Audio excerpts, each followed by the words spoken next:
오늘은 요한계시록 2장 12절로 17절을 통해서 버가모 교회에게 보낸 주님의 말씀, 이 버가모 교회에 주님이 주신 편지라는 말씀으로 은혜를 나누고자 합니다.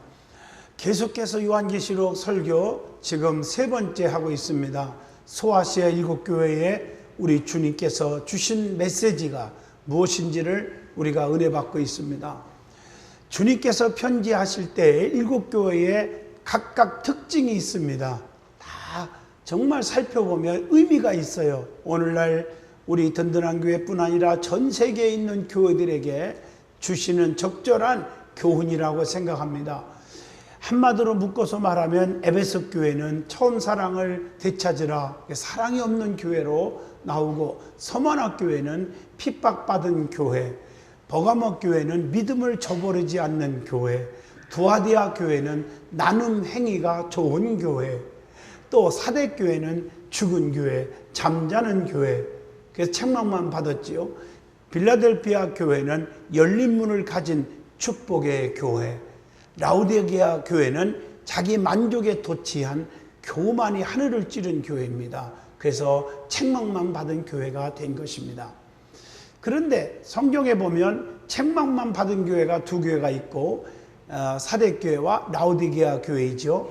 칭찬만 받은 교회가 두 교회가 있죠. 서머나 교회와 빌라델피아 교회입니다. 칭찬과 책망을 겸하여 함께 받은 세 교회가 있지요. 그 교회가 에베소 교회, 버가모 교회, 두아디라 교회입니다. 자, 오늘은 칭찬과 책망을 겸하여 받은 버가모 교회에 주님께서 주신 말씀을 통해서 깊은 은혜의 시간이 되어지기를 바랍니다. 이 버가모 지역은 어떤 지역이었는지 먼저 알아야 되겠죠. 그리고 그 안에 있는 버가모 교회의 특징과 처했던 상황이 무엇인지를 이해하여야 이 편지의 말씀이 은혜가 될 줄로 믿습니다. 제일 먼저 버가모 지역의 특징이 있습니다. 이 버가모 지역은 에베소와 서머나처럼 중요한 상업도시는 아니지만 정치적으로나 종교적으로 아주 중요한 도시입니다. 또한 경제적으로는 풍요로운, 부자가 많은 그랬던 풍요를 누렸던 그런 도시 지역입니다. 그런데 한편으로는 우상 숭배에 깊이 빠진 하는 도시이기도 합니다. 이방신 숭배하고요, 황제 숭배의 중심지였고요, 또 태폐 향락성의 문화와 더불어서 제거해야 할 도시 중에 하나였습니다. 이런 도시에 버가모 교회가 있는 거예요. 이 버가모 교회의 상황이 무엇입니까? 우상 숭배의 본산이라고 할 수 있는 지역에서 신앙생활하기가 쉬운 게 아니에요. 그런데 그 지역에서 복음을 정말 지켰고, 신앙을 지켰고, 복음을 증거했고, 그래서 많은 어려움에 처해 있었습니다. 핍박도 많았고, 여러 가지 힘든 주변 상황 속에서도 버가모 교회 교인들은 예수님을 절대로 배신하거나 버리거나 떠나지 않았다는 사실입니다. 우리는 주님께 속한 사람입니다. 주님께 속했던 사람들은 세상에 속하지 않았기 때문에 세상으로부터 환난과 핍박과 유혹과 고난이 오게 되어 있다는 것입니다. 어떤 어려움 속에서도 우리는 좌절하거나 상처받거나 실망하거나 넘어지지 아니하고 끝까지 믿음을 지킨다는 것은 너무 중요한 것인 줄로 믿습니다. 우리가 환난 핍박 속에서도 믿음 지킨 사람들이 참 많습니다. 정말 많습니다. 어떤 여자 집사님 얘기 좀 하려고 그럽니다. 아주 믿음이 집사님이 좋았어요. 그래서 새벽 기도도 안 빠지고 수요예배도 안 빠지고 금요철에도 안 빠지고 열심히 충성했습니다. 그런데 교회만 갔다 오면 남편이 술 먹고 두드러 패는 겁니다. 얼마나 아픈지. 한 번은 심하게 두드려 패고 내쫓아버렸어요. 그 착한 부인을 말이에요. 보따리를 싸들고 부인이 나올 수밖에 없어서 나오면서 이렇게 남편에게 말합니다. 여보, 내가 자꾸 나가라 하니까 나가기는 하는데 당신은 잠잘 때 이불을 차내고 버리는 버릇이 있는데 감기 걸려 이불을 꼭 덮고 자요. 여보, 나가는 주제가 그런 거 생각하지 말고 나가라고. 아니요, 당신은요 굶으면 안 돼요. 제때 밥을 먹여야 돼요. 위찬장 열으면 고추장 있고 밑에는 간장 있고 깨소금도 있고 또 밥은 꼭 데워서 따뜻하게 먹어야 돼요. 꼭 챙겨 먹어야 돼요 하고 당부를 했대요. 아니, 나가는 주제가 왜 그런 얘기야. 그냥 나가라고, 알아서 할 테니까. 그리고 이 집사님은요 하염없는 눈물을 쏟으면서 집을 나옵니다. 남편이 궁금합니다. 저 여자가 어디 가나, 또 못된 짓을 하나 하고 미행을 했는데 예배당으로 가는 거예요. 가만 뒤쫓아가 봤어요. 예배당에서 무슨 짓을 하나? 보니까 성전에 앞에 앉아서 엎드려서 눈물로 기도하는 거예요. 하나님, 우리 남편이 몰라서 그래요. 아버지, 우리 남편을 용서해 주세요. 진실하게 하시고요, 건강을 지켜주시고요. 우리 남편이 몰라서 곁눈질하나 봐요. 세상에 부인이 최고 좋은 줄을 몰라요. 그냥 일시적으로 향락에 빠져서 잘못됐는지도 몰라요. 우리 남편을 용서해 주세요. 건강 지켜주세요. 돌아오게 해주세요. 마음 편안시켜 주세요 하고 축복을 빌어주는 거예요. 저주가 아니라 축복을 빌어주는 기도를 하는 거예요. 남편이 가만히 듣고 있으니까 남편도 남자 아니요, 사람이잖아요. 그러니까 눈물이 쏟아지는 거예요. 감동을 먹고. 그런데 이때 갑자기 하나님께서 이 부인 집사에게 감동을 주는 거예요. 네 남편이 뒤에서 엿듣고 있다. 그래갖고 이제 더 목소리를 높입니다. 하나님 아버지, 하나님 앞에 대적하고 예수 믿는 거 핍박하면 다리 몽둥이가 부러지고 망한다고 그랬는데 우리 남편 몰라서 그래요. 다리 부러지지 않게 하시고 망하지 않게 하시고 다치지 않게 하시고 병들지 않게 하시고 건강하게 지켜주시옵소서. 이 기도를 들은 남편이 얼마나 또 감동을 먹겠어요.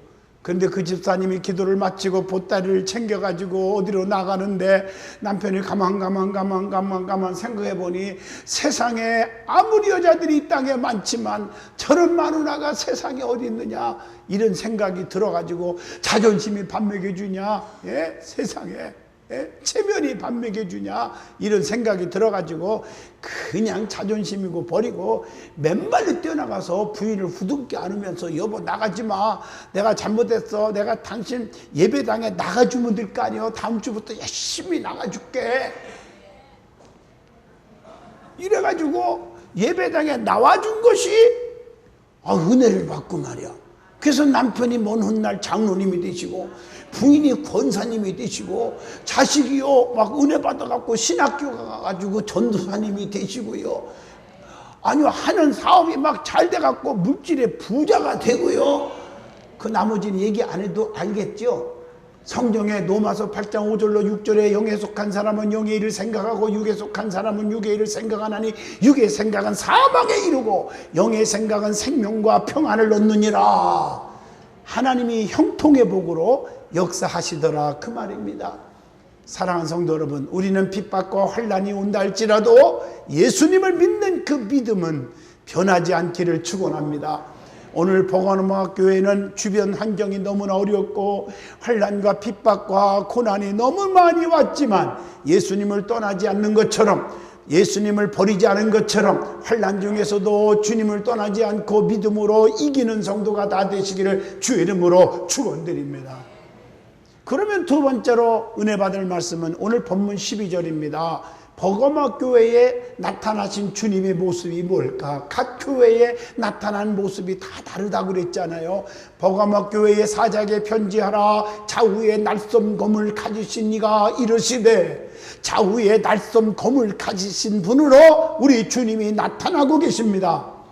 그 당시에 로마 군인들이 사용했던 무기가 날쏨 검이었어요. 이 검으로 군인들이 그리스도 교회를 핍박했습니다. 성도들을 죽였습니다. 하지만 이제는 예수 그리스도께서 날쏨 검을 가지셔서 선과 악을 분별합니다. 의와 불의, 참과 거짓을 분명히 가름하실 심판자가 되신 모습으로 나타나신 줄로 믿습니다. 그리고 두 번째로 16절에 보니까 공의와 권위를 지니신 심판주로서의 예수 그리스도를 상징한 말씀이 있습니다. 그래서 하나님의 말씀은 살아있는 말씀이에요. 히브리서 4장 12절에 하나님의 말씀은 살아있고 운동력이 있어 좌우의 날섬 검보다 예리하여 우리의 영과 혼 및 관절과 골수를 쪼개기까지 하며 우리의 마음과 생각을 감찰하시느니라. 하나님의 말씀은 살아있는 말씀이요 우리의 마음의 생각과 뜻까지도 감찰하시는 주님이신 줄로 믿습니다. 그래서 본문 16절에 입에서 날섬 검이 나온다는 것은 주님의 말씀으로 분명히 심판하실 것을 의미해 주고 있는 것입니다. 세 번째로 이 버가모 교회에 칭찬하신 말씀이 있습니다. 버가모 교회는 칭찬도 받았고 책망도 겸하여 받은 교회입니다. 그런데 그 칭찬이 뭘까요? 오늘 본문 13절에 보니까 믿음을 저버리지 않았음을 칭찬합니다. 여러분, 이 버가모 교회의 믿음을 칭찬하셨는데 그 믿음이 어떤 믿음이었기에 칭찬을 받았을까? 성경에 보면요, 아무거나 칭찬하지 않았어요. 수로보니게 여인에게 개들도 상 아래 버려두는 부스럭이라도 주워 먹는다고 겸손하게 고백할 때 여자여 네 믿음이 크도다 이렇게 칭찬하고 계신 거예요. 이 버가모 교회의 믿음이 어떤 믿음이었기에 칭찬을 들었을까? 사탄의 위가 있는데도 믿음을 지켰다는 거예요. 지킨 믿음이에요. 버가모 교회는 숱한 우상의 그 신전들이 에워싸고 있었습니다. 거기에서 시달림과 고통과 핍박을 엄청나게 받았어요. 그래서 일반 성도들로부터 몇 배의 힘을 기울여야 믿음을 지킬 수가 있었어요. 이런 어려운 상황 속에서도 그들은 굴하지 아니하고 넘어지거나 포기하지 아니하고 믿음을 지켰다는 것입니다. 다시 말하면 순교적 신앙을 가진 믿음이었다는 거지요. 안디바의 순교를 보면서도 신앙이 절대로 흔들리지 않았습니다. 예수 그리스도를 위해서 죽을 각오까지 한 교인들이었습니다. 뿐만 아니라 주님을 능력자로 살아계신 주님으로 인정한 믿음을 가지고 있었습니다. 그래서 디모데후서 2장 12절에 참으면 또한 함께 왕노릇 할 것이요 우리가 주를 부인하면 주도 우리를 부인할 것이라 그랬으니 오래 참고 인내하면 왕노릇 할 날이 분명히 올 줄로 믿습니다. 그래서 우리는 참고 견디는 거요. 아무리 유혹이 오고 핍박이 와도 배신해서는 안 되겠죠. 다니엘서 6장 10절 보면 다니엘은요 기도하면 사자굴속에 집어넣을 줄 알면서도 하루에 3번씩 예루살렘 성전을 향하여 기도를 중단하지 않았어요. 이게 믿음의 정절을 지킨 거요. 그 결과 사자굴속에서도 하나님이 사자 입을 한봉시켜서 보호하신 줄로 믿습니다.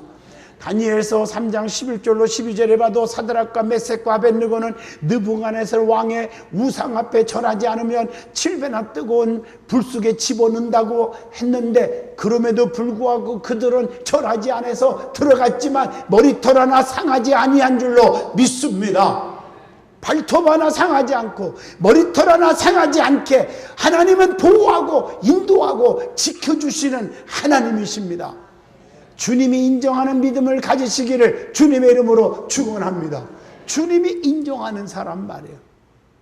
그리고 두 번째로 오늘 본문 13절에 보니까 내가 어디에 사는지를 내가 아노니 거기는 사탄의 권자가 있는 데라 내가 내 이름을 굳게 잡아서 죽임을 당할 때에도 나를 믿는 믿음을 저버리지 아니하였도다. 주님의 이름을 굳게 잡았다고 칭찬하고 있는 것입니다.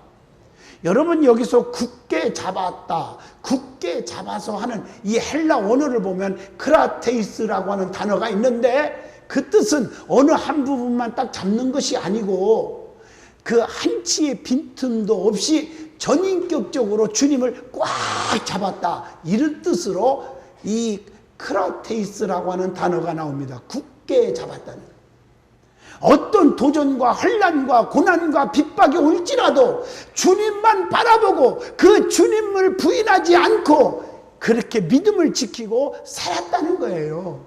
이것을 우리 주님이 칭찬하고 있는 것입니다. 여러분 우리나라 뉴스를 보면 많은 그 아들들을 잃어버리고 지금까지 고통 속에 헤매는 가족들이 참 많다고 그래요. 참 너무 가슴이 아프잖아요. 어떻게 되는지도 모르고. 오늘 그러고 보면 성경에도 보면 예수님의 육신의 부모님도 예수님을 잃어버린 적이 있어요. 그래서 여기저기 방황하고 막 찾았지만 못 찾은 거예요. 너무 괴로운데 마지막에 성전에 가보니까 주님이 거기 계신 거예요. 여러분들이 지금 방황하는데 성전에 들어오면 만날 줄로 믿습니다. 잃었던 것을 찾을 수가 있어요. 아가서에 보면요, 아가서는 솔로몬 왕과 술람 여인이 엄청나게 뜨겁게 사랑하는 사랑의 편지예요. 아이고 이게 왜 성경에 들어왔나 그러지 마요. 캐논 정경이요, 하나님의 말씀이에요. 버리면 안 돼요. 예수님과 성도와의 사랑으로 연결해 갖고 읽으면 기가 막히게 우리가 예수님 사랑에 푹 빠지게 될 줄로 믿습니다. 거기 보면 술람 여인을 솔로몬 왕이 사랑하고 찾는 과정이 나와요. 내 사랑 어디 있는가? 그래서 거리에 가서 찾아도 못 만난 거예요. 큰 길가에 사람들이 많은 곳에 가도 사랑하는 자를 찾질 못한 거예요. 그래서 마지막에 사랑을 속삭이는 침상에서 찾았으나 만나지 못하였더라. 아가서 3장에 나옵니다. 헛수고했어요. 그래갖고 너무 낙심되고 힘들은데 아무리 고생해도 못 찾는 거예요. 마지막에 누구를 만납니까? 행순한 자를 만납니다. 그래서 행순한 자가 저 언덕밖에 올라가 보면 만날 것이라고 알려줘요. 그래서 올라갔더니 진짜 사랑한 자를 만난 거예요. 그래서 정말 사랑이 뜨거운 교제를 한 얘기가 나옵니다. 우리는 행순한 자를 잘 만나야 될 줄로 믿습니다. 성경에 여러 번 얘기했죠. 만남이 사람이 사는 길이 있다고. 남한 장군도 계집종 잘 만났고 수행원들 잘 만났고 모든 게 잘 만나서 죽을 병에서 사는 줄로 믿습니다. 행순하는 자는 오늘날 참 목자의 가르침입니다. 여러분 하나님의 말씀을 가르칠 때 그 말씀대로 따르면 찾는 거예요. 헛수고하는 자가 되지 마시고 중요한 거 행순하는 자를 만나야 돼요. 주님의 이름을 굳게 잡는 여러분 되시기를 주 이름으로 축원합니다. 네 번째로 본문 14절로 15절의 말씀입니다. 버가모 교회에 내리신 책망이 있어요. 칭찬이 있으면 책망도 있어요. 함께 받은 교회니까요. 그게 뭐냐? 14절 보면 발람의 교훈을 지키는 자가 있다 그러면서 책망한 거예요. 우리는 이 발람의 교훈을 중요시 여겨야 돼요. 이 발람의 교훈을 뜻하는 바가 뭘까요? 탐욕을 쫓는 것이 발람의 교훈이에요. 이걸 버려야 되는데 이걸 쫓은 자가 있다는 거예요. 발람은 탐욕 때문에 발락에게 가다가 말 못하는 나귀에게 엄청난 책망을 받은 부끄러운 선지자잖아요. 민수기 22장 30절로 31절에 나와요. 사람의 생명은 소유의 넉넉함에 있지 않다는 것을 누가복음 12장 15절을 통해서 교훈을 받고 있습니다. 재물이 많다고 명예와 권세가 많다고 행복한 것은 아닙니다. 우리의 문제는 탐심에서부터 비롯된 거예요. 야고보서 1장 15절에 욕심 잉태한즉 죄를 낳고 죄가 장성한즉 사망을 낳느니라 이렇게 말씀하고 계십니다. 아나니아 삽비라도요 재물의 욕심 때문에 얼마나 감춰놓고 하나님 앞에 거짓말하는 거예요. 다 드렸다고. 사도행전 5장 1절로 11절 보면 그래서 부부가 죽고 말았잖아요. 여러분 탐심을 버리시기를 바랍니다. 그리고 미혹하는 자들을 경계해야 돼요. 발람이 발락을 가르쳐 이스라엘 앞에 올무를 놓아 우상의 제물을 먹게 하였다고 그랬어요. 오늘 이로 인해서 하나님의 진노가 그들에게 임하게 되었는데 이처럼 성도들 앞에는 미혹하는 자들이 이 설치한 덫이 있습니다. 주의해야 됩니다. 짐승들도요 덫을 모르고 지나가다가 덫에 걸려서 목에 걸리고 팔에 걸리고 다리에 걸리고 부러지고 죽고 그러잖아요. 이 덫은 참 안 좋은 거예요. 토끼들도 노루들도 죽고 얼마나 마음이 아파요. 이 덫에. 저는요 그 어르실 적에 참 믿음 지킬 때 있었던 얘기인데 그렇게 동네 애들이 교회 간다고 핍박을 했어요. 우리 집이 제일 먼저 믿었거든요. 그래서 우리 집에서 교회까지 한 30-40분 거리인데 장화 신고 갈 때가 있어요. 비가 오면. 그런데 그 중간쯤에다가 이렇게 웅덩이를 파놓고 거기다가 오물을 집어넣고 그 풀 같은 거 지푸라기로 살살 가려놔가지고 나를 빠뜨리려고 하는 그런 나쁜 애들이 있었어요. 내가 지금도 이름을 대고 싶지는 않아요. 그런데 내가 목사님이 심부름하는 거요. 교회 유리창 좀 닦고 가라고. 다 들어갔는데 저만 네 제가 그랬어요. 그래서 유리창을 닦고 늦게 오는 바람에 어디서 막 이상한 소리가 나서 보니까 그 웅덩이를 파는 아들의 아버지가 거기에 도끼풀 뜯으러 갔다가 빠진 거예요. 그런데 제가 해결을 했습니다. 그냥 지나가면 좋은데 어르신의 아들이 이렇게 했다고 내가 일렀어요. 내가 그날 보리타작이 이루어졌다 그러더라고요. 얼마나 두드려 맞았는지 쩔룩쩔룩하고 다니대. 그때 당시 내가 시원했어요. 지금 목사가 되고 보니까 좀 용서해 주는 건데 거기까지는 내가 의롭지는 못했나 봐요. 이 덫을 파놓는 야비한 자들이 있으면 안 돼요. 산에다가 덫을 파놓으면 안 돼요. 오늘 교회 안에도 덫이 있어요. 무슨 덫이냐면 미혹하는 덫이요, 사탄의 덫들이 있습니다. 경건한 채, 잘 믿는 채, 신령한 채 하여 믿음이 약한 자들을 미혹하는 자들이 있습니다. 미혹의 영에 빠지지 않기를 주의 이름으로 축원합니다.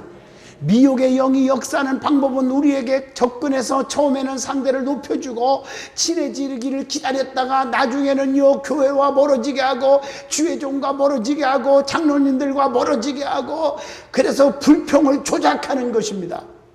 그래서 교회는 미혹의 영을 조심해야 됩니다.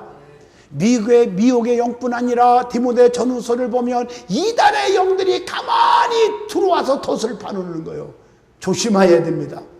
처음부터 자신의 정체를 드러내놓고 들어오는 것이 아닙니다. 여러분, 사탄의 올무에 빠지지 않기를 원합니다. 신앙생활의 정도를 걸을 줄 알아야 됩니다. 그 다음에 오늘 본문 15절에 보니까 니골라당의 교훈을 지킨 자가 있다고 책망하고 있습니다. 니골라당의 교훈이 뭘까요? 이것은 육체를 따라 행하는 것이 니골라당들의 행위였어요. 육체를 따라 행하면 사망에 이르는 거예요. 교회를 어지럽게 하는 자들입니다. 비록 그들의 주장이 정당해 보일지라도 교회를 어지럽게 하는 일은 용납할 수 없는 중한 범죄이기 때문이라는 것입니다. 주님의 복음을 변질시키는 자들입니다. 니골라당의 교훈을 지키는 자들은 복음을 변질시켜서 사람들로 하여금 거짓을 따르게 되는 겁니다. 성도는 이를 경계하고 그들의 가르침을 귀담아 듣지 않도록 주의하여야 될 줄로 믿습니다. 다섯 번째로 본문 16절입니다. 그러므로 회개하라. 그리하지 아니하면 내가 네게 속히 가서 내 입의 검으로 그들과 싸우리라. 버가모 교회에 주신 주님의 권면이 있습니다. 그게 뭘까요? 본문 16절 발람의 교훈과 니골라당을 따르는 자들에게 뭐 하라겠습니까? 회개하라! 라고 말씀합니다. 이것은 죄인들에게 베푸신 풍성한 주님의 인자심을 증거해 주는 말씀이에요. 회개하라 하는 말은 헬라말로 메타노에손 혹은 메타노니아, 방향전환, 유턴하란 말이에요. 고쳐먹으란 말이에요. 마음을 바꾼다, 이런 뜻입니다. 내가 지금까지 어떻게 생활했건 간에 미혹을 당했건 미혹을 했건 간에 잘못된 신앙에서 방향을 바꾸는 것이 회개입니다. 부정적인 자가 긍정적인 자로, 남을 비판하고 쑥덕거리는 자가 남에게 소망을 주고 믿음을 넣어주는 자로, 육적인 사람의 영의 사람으로 바꿔지면 되는 거예요. 그러면 하나님이 축복하는 거예요.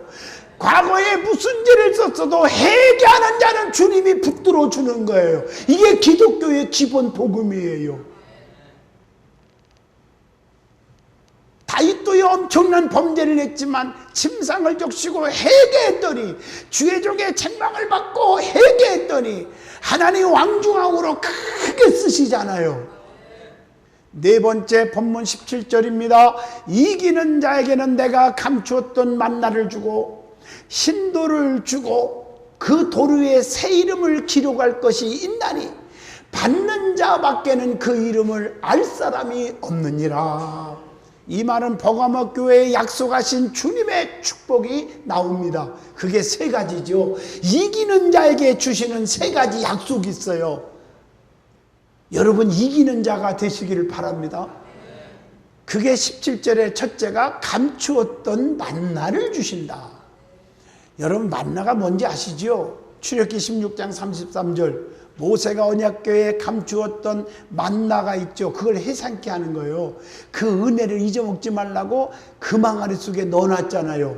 이스라엘 백성들이 광야에서 배고플 때 하늘에서 만나를 내려주신 것입니다. 그것은 때를 따라 돕는 은혜를 의미하는 거예요. 배고플 때 딱 먹을 것을 내려준 거예요.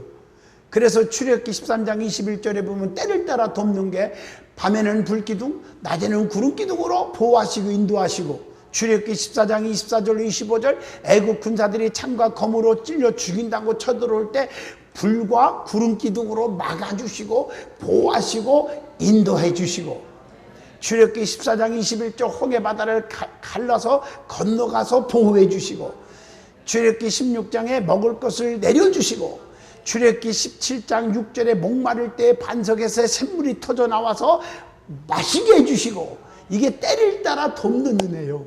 여러분들이 때를 따라 뭐가 필요한지, 뭘 해결해야 할지, 여러분 뭐가 문제가 있는지 다 아셔요. 때를 따라 하나님의 뜻대로 살려가는 백성들에게는, 회개하고 신앙을 지키고 이기는 자에게는 하나님께서 주시는 은혜인 줄로 믿습니다. 그래서 먹을 것을 줘, 만나를. 그 만나는 영적으로 보면 요한복음 6장 48절로 51절에 생명의 떡 되시는 그리스도를 의미하기도 해요. 생명의 떡 되신 예수님을 우리 속에 주신다는 거예요. 내 안에 주님이 충만해 주시면, 성령 충만하면 어떻게 됩니까? 요한복음 6장 51절 예수님은 하늘에서 내려온 산떡이니 배고프지 않게 해주시죠. 부활의 떡이다. 요한복음 6장 54절을 그렇게 말씀했어요. 그래서 주님이 내 안에 계시면 이 말은 넉넉하고 배부를 것이고, 또 요한복음 15장 7절에 너희는 내 안에 주님이 계시면 무엇이든지 구하면 이루게 해주신다 약속하고 계신 줄로 믿습니다. 두 번째 주시는 보장이 뭐냐? 17절에 이기는 자에게는 신도를 주겠다 그랬어요. 여러분 신도의 의미를 아셔야 돼요. 이것은 이기는 빅토리, 이기는 상징이에요. 당시 경기에서 이긴 자에게 이름을 신돌에다가 새겨주었거든요. 믿음으로 이긴 자에게, 즉 예수 그리스도에게만 충성을 다한 자, 핍박을 이기는 자들에게는 상급의 징표입니다. 그게 신돌이에요.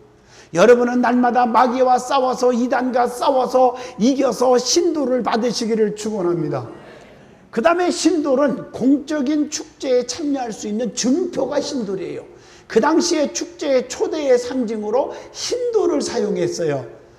메시아적 축제에 참여할 표징을 의미하기도 하지요. 우리 주님과 함께 축제에 참여하는 축복을 받으시기를 축원합니다. 그 다음에 신돌은 너는 죄가 없다 하고 선언할 때, 무죄다 할 때, 인정할 때 신돌을 주었어요. 그러므로 이것은 여러분들은 하나님 앞에 의인이 되는 줄로 믿습니다. 그 다음에 성결을 상징해요. 깨끗이 씻어주겠다 하고 약속해요. 이게 바로 신돌이에요. 그 다음에 결백을 상징합니다. 하나님의 약속에 신실함을 의미합니다. 그래서 신돌을 받으시기를 축원드립니다. 그 다음에 세 번째 주시는 보장이 뭐냐? 17절 도류에 새 이름을 기록해 주신다 그랬어요. 이건 영광스러운, 영예로운 새로운 주의를 주신다는 뜻이고, 구원받은 자의 새 이름을 주신다는 것이고, 받은 자밖에는 그 이름을 알 사람이 없다고 했습니다. 우리가 남을 함부로 판단하면 안 됩니다. 이기는 자들을 판단하면 안 됩니다. 저 사람은 천국 갈 사람인지 지옥 갈 사람인지, 믿음이 좋은 사람인지 믿음이 좋지 않은 사람인지 성도들끼리 비판하지 않아야 합니다. 우리가 어떻게 남을 비판하고 판단할 수가 있습니까? 안 됩니다. 주님이 오실 날이 가까웠습니다. 말세입니다. 심판이 얼마 안 남았습니다. 우리 모두는 주님의 권면을 받아들여서 이기는 자가 되어야 합니다. 그래서 신돌에 새겨지는 새 이름을 받고 새 생활하며 주신 사명에서 충성하는 든든한 성도들이 되시기를 주 이름으로 축원합니다.